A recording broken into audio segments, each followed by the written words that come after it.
ನಮಸ್ಕಾರ. ಸಂಕಷ್ಟದಲ್ಲಿ ನಾವಿಕ್ ಇಸ್ರೋ ವೈಭವೀಕರಣ ಮತ್ತು ವಾಸ್ತವ. ಮೊಬೈಲ್ ಫೋನ್ ಇಲ್ಲದ ಆಧುನಿಕ ಜನಜೀವನವನ್ನು ಊಹಿಸಿಕೊಳ್ಳೋದು ಅಸಾಧ್ಯ.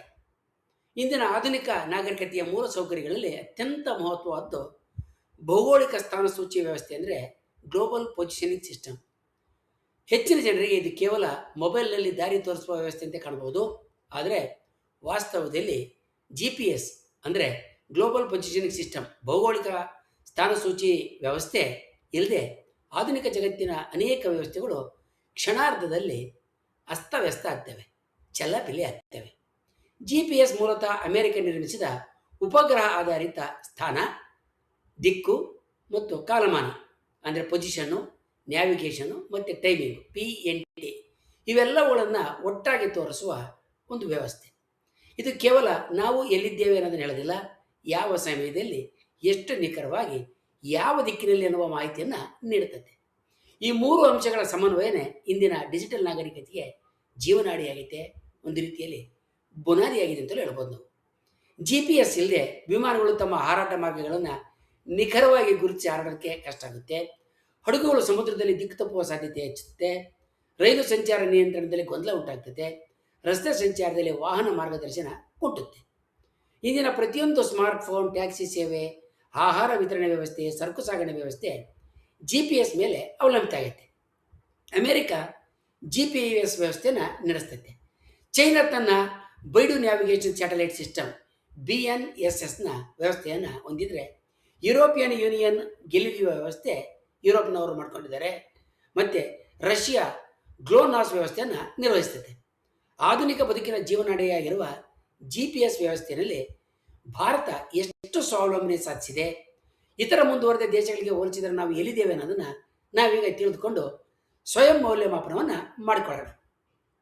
ಭಾರತ GPS ವ್ಯವಸ್ಥೆಯನ್ನು ವಿನ್ಯಾಸ ಮಾಡಿ ಕಾರ್ಯಗತಗೊಳಿಸಿ ಯಾವುದೇ ಅಡಚಣೆಗಳಿಲ್ಲದೆ ಅದನ್ನು ದೇಶದ ಸಾರ್ವಜನಿಕ ಮತ್ತು ಮಿಲಿಟರಿ ಕೆಲಸಗಳಿಗೆ ನೆರವಾಗೋದು ಇಸ್ರೋ ಅಂದರೆ ಇಂಡಿಯನ್ ಸ್ಪೇಸ್ ರಿಸರ್ಚ್ ಆರ್ಗನೈಸೇಷನ್ ಹೊಣೆ. ನಾವಿಕ್ಕು ಇದರ ಜಾಗತಿಕ ವ್ಯವಸ್ಥೆಗಳಿಗೆ ಇತರ ಜಾಗತಿಕ GPS ವ್ಯವಸ್ಥೆಗಳಿಗೆ ಭಾರತೀಯ ಪರ್ಯಾಯವಾಗಿ ರೂಪಿಸಲ್ಪಟ್ಟಿದ್ದರೂ ಕೂಡ ಇದು ವಿಶ್ವವ್ಯಾಪಿ ಅಲ್ಲ. ಭಾರತೀಯ ಉಪಖಂಡದ ಪ್ರದೇಶಕ್ಕೆ ಮಾತ್ರ ಇದು ಸೀಮಿತ ಆಗಿದೆ. ಈ ಉಪಗ್ರಹ ವ್ಯವಸ್ಥೆ ಉದ್ದೇಶ ಭಾರತ ಹಾಗೂ ಭಾರತದ ಗಡಿಗಳ ಆಚೆಗೆ ಸುಮಾರು 1500 ಕಿಲೋಮೀಟರ್ ವ್ಯಾಪ್ತಿ ಒಳಗಡೆ ನಾಗರಿಕ ಮತ್ತು ಸೈನಿಕ ಬಳಕೆದಾರರಿಗೆ ಅಂದರೆ ಮಿಲಿಟರಿ ಬಳಕೆಗೆ ಸ್ಥಾನ ನಿರ್ಧಾರ ಅಂದರೆ ಪೊಸಿಷನ್ನು, ದಿಕ್ಕು ನಿರ್ದೇಶನದ ನ್ಯಾವಿಗೇಷನು ಮತ್ತು ಕಾಲಮಾನ ಅಂದರೆ ಟೈಮಿಂಗ್ ಸೇವೆಗಳನ್ನ ಒದಗಿಸೋದಾಗೈತೆ. ಕಾರ್ಗಿಲ್ ಯುದ್ಧದ ಸಮಯದಲ್ಲಿ ಭಾರತಕ್ಕೆ ಅಮೆರಿಕದ ಯುನೈಟೆಡ್ ಸ್ಟೇಟ್ಸ್ ಸ್ಪೇಸ್ ಫೋರ್ಸು ನಿರ್ವಹಣೆ ಮಾಡ್ತಕ್ಕಂಥ GPS ಸೇವೆಯ ನಿಖರತೆಯಲ್ಲಿ ಕಡಿತ ಉಂಟಾಗಿತ್ತು. ಇದರ ಪರಿಣಾಮವಾಗಿ ಹಿಮಾಲಯದ ಕಠಿಣ ಪ್ರದೇಶಗಳಲ್ಲಿ ಭಾರತೀಯ ಸೈನ್ಯಕ್ಕೆ ಚಲನೆ ಮತ್ತು ಗುರಿ ಸಾಧನೆಗೆ ತೊಂದರೆ ಎದುರಾಯಿತು. ಹಗೆಗಳ ನೆಲೆಗಳ ಮೇಲೆ ನಿಖರ ದಾಳಿಗಳನ್ನು ನಡೆಸುವ ಸಾಮರ್ಥ್ಯ ಕುಂಠಿತ ಆಯಿತು. ಹೊರಗಿನವರ ಈ ಅವಲಂಬನೆಯಿಂದ ಹೊರಗೆ ಬರೋದಕ್ಕೆ ಭಾರತ ಸರ್ಕಾರ ಸ್ವಂತ ಉಪಗ್ರಹ ನ್ಯಾವಿಗೇಷನ್ ವ್ಯವಸ್ಥೆ ನಿರ್ವಹಣೆ ಮಾಡೋಕ್ಕೆ ನಿರ್ಧಾರ ಮಾಡಿತು. 2013ರಿಂದ 2018ರ ಅವಧಿಯಲ್ಲಿ ಇಂಡಿಯನ್ ಸ್ಪೇಸ್ ರಿಸರ್ಚ್ ಆರ್ಗನೈಸೇಷನ್ ಅಂದರೆ ಇಸ್ರೋ ಮೊದಲ ತಲೆಮಾರಿನ IRNSS Indian regional navigation satellite system ಉಪಗ್ರಹಗಳನ್ನ ಉಡಾವಣೆ ಮಾಡಿತು. ನಂತರ ಇದೇ ವ್ಯವಸ್ಥೆ ನಾವಿಕ್ ಎನ್ನುವ ಹೆಸರಿನಲ್ಲಿ ನಮಗೆ ಕಂಡು ಬರ್ತದೆ ಮತ್ತು ಪ್ರಸಿದ್ಧಿಯಾಗೈತೆ. ಇಸ್ರೋ ಸಂಸ್ಥೆ ಒದಗಿಸ್ತಾ ಇರುವ GPS ವ್ಯವಸ್ಥೆ ನಾವಿಕ್ ಅಂದರೆ ನ್ಯಾವಿಗೇಷನ್ ವಿತ್ ಇಂಡಿಯನ್ ಕಾನ್ಸ್ಟಲೇಷನು ಈ ಉಪಗ್ರಹ ಮಾಲೆ ಈಗ ಗಂಭೀರವಾದಂಥ ಕಾರ್ಯ ದಕ್ಷತೆಯ ಸಂಕಷ್ಟಕ್ಕೆ ಒಳಗಾಗಿದೆ. ಈ ಸಂಕಷ್ಟ ಎಂಥದ್ದು ತಿಳಿಯೋದಕ್ಕೆ ನಾವು ಸ್ವಲ್ಪ ಇತಿಹಾಸ ಮತ್ತು ಸ್ವಲ್ಪ ತಂತ್ರಜ್ಞಾನದ ಬಗ್ಗೆ ತಿಳಿಬೇಕಾಗುತ್ತೆ. ತಂತ್ರಜ್ಞಾನದ ಪ್ರಕಾರ ನಾವಿಕ್ ಸಮರ್ಪಕವಾಗಿ ಕೆಲಸ ಮಾಡೋದಕ್ಕೆ ಕನಿಷ್ಠ 4 ಉಪಗ್ರಹಗಳು ಬೇಕಾಗ್ತವೆ. ಮೊದಲ ಹಂತದಲ್ಲಿ 7 ಉಪಗ್ರಹಗಳು ಸಾಕು ಅಂತ ಯೋಚನೆ ಮಾಡಲಾಗಿರುತ್ತೆ. ಆದರೆ ಭದ್ರತೆಯ ದೃಷ್ಟಿಯಿಂದ ಒಟ್ಟು 9 ಉಪಗ್ರಹಗಳನ್ನ ಅಂದರೆ IRNSS 1A ರಿಂದ IRNSS 11ವರೆಗೆ ಉಡಾವಣೆಯನ್ನು ಮಾಡಲಾಗುತ್ತೆ. ಅವುಗಳಲ್ಲಿ 8 ಮಾತ್ರ ಯಶಸ್ವಿಯಾಗಿ ಕಕ್ಷೆಗೆ ತಲುಪ್ತವೆ. ಒಂದು ಉಡಾವಣೆ ವೈಫಲ್ಯದಿಂದ ಗುರಿ ಇಟ್ಟಂಥ ಕಕ್ಷೆಗೆ ಸೇರೋದಿಲ್ಲ. ಅಂತರಿಕ್ಷಕ್ಕೆ ತಲುಪಿದ 8 ಉಪಗ್ರಹಗಳಲ್ಲಿ 5 ಉಪಗ್ರಹಗಳ ಪ್ರಮುಖ ಘಟಕವಾದ ಅಣುಗಡಿಯಾರಗಳು ಅಂದರೆ ಅಟಾಮಿಕ್ ಕ್ಲಾಕ್ ವಿಫಲವಾಗಿ ಹೋಗಿದ್ದಾವೆ. ಅಣುಗಡಿಯಾರಗಳು ಅತ್ಯಂತ ನಿಖರ ಕಾಲಮಾಪನೆಯ ಸಾಧನಗಳು. ಉಪಗ್ರಹ ನ್ಯಾವಿಗೇಷನ್ ವ್ಯವಸ್ಥೆಯ ಹೃದಯವೇ ಇವು. ಒಂದು ಉಪಗ್ರಹದಲ್ಲಿರುವ ಎಲ್ಲ ಅಣುಗಡಿಯಾರಗಳು ನಿಂತರೆ ಆ ಉಪಗ್ರಹದಿಂದ ಸ್ಥಾನ, ದಿಕ್ಕು, ಕಾಲಮಾನದ ಸೇವೆ ಸಂಪೂರ್ಣವಾಗಿ ನಿಂತು ಹೋಗುತ್ತೆ. 2025ರಲ್ಲಿ ಮಾಹಿತಿ ಹಕ್ಕು ಅರ್ಜಿಗೆ ಉತ್ತರ ಕೊಡ್ತಾ ISRO IRNSS 1A, 1C, 1D, 1E ಮತ್ತು 1C ಉಪಗ್ರಹಗಳಲ್ಲಿರುವ 3 ಅಣುಗಡಿಯಾರಗಳು ವಿಫಲವಾಗಿದ್ದಾವೆ ಅಂತೇಳಿ ತಿಳಿಸಿದೆ. ಹೀಗಾಗಿ ಮೊದಲ ತಲೆಮಾರಿನ ಕಾರ್ಯನಿರ್ವಹಣೆಯಲ್ಲಿರುವುದು ಕೇವಲ 3 ಉಪಗ್ರಹಗಳು. ಅವು 1B 1F ಮತ್ತು 1I. ಆದರೆ IRNSS 1B ಈಗ ತನ್ನ 10 ವರ್ಷಗಳ ವಿನ್ಯಾಸದ ಆಯುಷ್ಯವನ್ನು ಮೀರಿ 11ನೇ ವರ್ಷಕ್ಕೆ ಕಾಲಿಟ್ಟಿದೆ. IRNSS 1Fನಲ್ಲಿ 2 ಅಣುಗಡಿಯಾರಗಳು ಮೊದಲೇ ನಿಂತಿದ್ದವು. 3ನೇದು 2026 ಮಾರ್ಚ್ನಲ್ಲಿ ನಿಂತಿತ್ತು.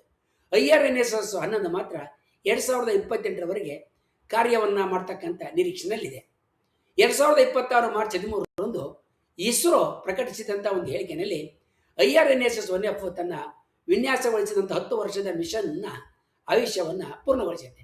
ಅಣುಗಡಿಯಾರ ನಿಂತಿದ್ದರೂ ಕೂಡ ಏಕಮಾರ್ಗ ಪ್ರಸಾರ ಸಂದೇಶ ಸೇವೆಗೆ ಉಪಗ್ರಹವನ್ನು ಈಗಲೂ ಕೂಡ ಬಳಸ್ತಾ ಇದ್ದೀವಿ ಅಂತ ಇಸ್ರೋ ತಿಳಿಸಿದೆ. ಇದರಿಂದಾಗಿ ವಾಸ್ತವವಾಗಿ ಮೊದಲ ತಲೆಮಾರಿನ ನಾವಿಕ್ ಕಾರ್ಯನಿರ್ವಹಣೆಯಲ್ಲಿರೋದು ಕೇವಲ 2 ಉಪಗ್ರಹಗಳು ಮಾತ್ರ. ಈಗ ಭಾರತ ಹೆಚ್ಚಿನ ಅಪಾಯದ ಸ್ಥಿತಿಗೆ ಒಳಗಾಗಿದೆ. ಒಟ್ಟಾರೆ ಹೇಳೋದಾದರೆ ಈಗಿರುವ ಸಾರ್ವಜನಿಕ ಮಾಹಿತಿ ಪ್ರಕಾರ 11 ನಾವಿಕ್ ಉಪಗ್ರಹಗಳಲ್ಲಿ ಕೇವಲ 3 ಮಾತ್ರ ತಮ್ಮ ಮೂಲ ಕೆಲಸವನ್ನು ನಿಭಾಯಿಸ್ತಾ ಇದ್ದಾವೆ. ಅವುಗಳಲ್ಲಿಯೂ ಒಂದರ ಆಯುಷ್ಯ ನಿರೀಕ್ಷಿತ ಅವಧಿಯನ್ನು ಮೀರಿ ಹೋಗಿರೋದ್ರಿಂದ ಅದು ಯಾವಾಗ ಬೇಕಾದರೂ ಕೂಡ ವಿಫಲವಾಗುವ ಎಲ್ಲ ಸಾಧ್ಯತೆಗಳು ಇವೆ.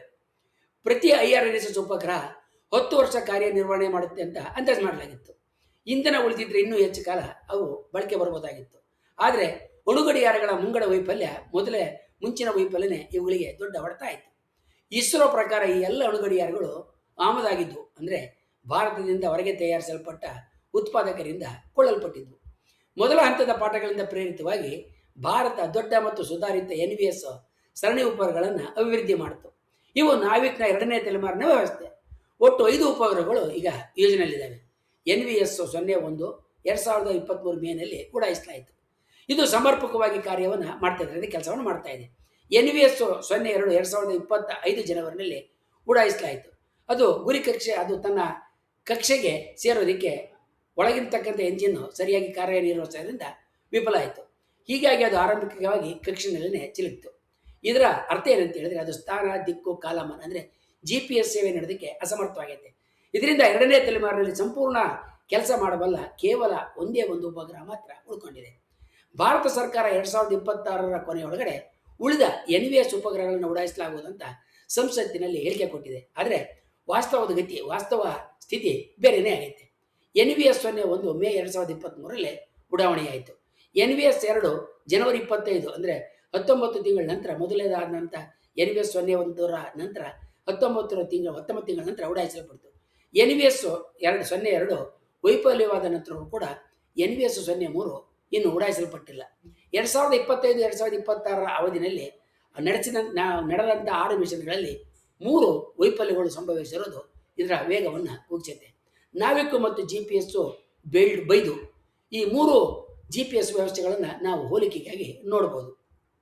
ಅಮೆರಿಕದ ಗ್ಲೋಬಲ್ ಪೊಸಿಷನಿಂಗ್ ಸಿಸ್ಟಮ್ GPS ಸಮರ್ಪಕ ಜಾಗತಿಕ ಸೇವೆಗೆ ಕನಿಷ್ಠ 24 ಉಪಗ್ರಹಗಳ ಅಗತ್ಯವಿದೆ ಅಂತ ಅಂದಾಜು ಮಾಡುತ್ತೆ. ಆದರೆ ಅಮೆರಿಕ ಸಾಮಾನ್ಯವಾಗಿ ಯಾವಾಗಲೂ 30 ಉಪಗ್ರಹಗಳನ್ನು ಕಕ್ಷೆಯಲ್ಲಿ ಇರಿಸ್ಕೊಂಡಿರ್ತೈತೆ.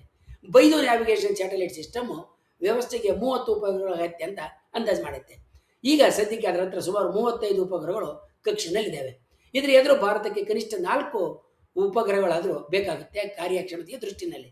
ಆದರೆ ಈಗ ಕೇವಲ 3 ಮಾತ್ರ ಉಳ್ಕೊಂಡಿದ್ದಾವೆ. ಅವುಗಳನ್ನು 2 ವಯೋಸಹಜ ಅವಧಿ ಅಂತ್ಯದ ಕೊನೆಯಲ್ಲಿದ್ದಾವೆ. ಅಂದರೆ ತಮ್ಮ 10 ವರ್ಷದ ಸೇವೆಯ ಮುಗಿಸಿ ಕೊನೆಯ ಗುಂಪಿನ ಹಂತದಲ್ಲಿದ್ದಾವೆ.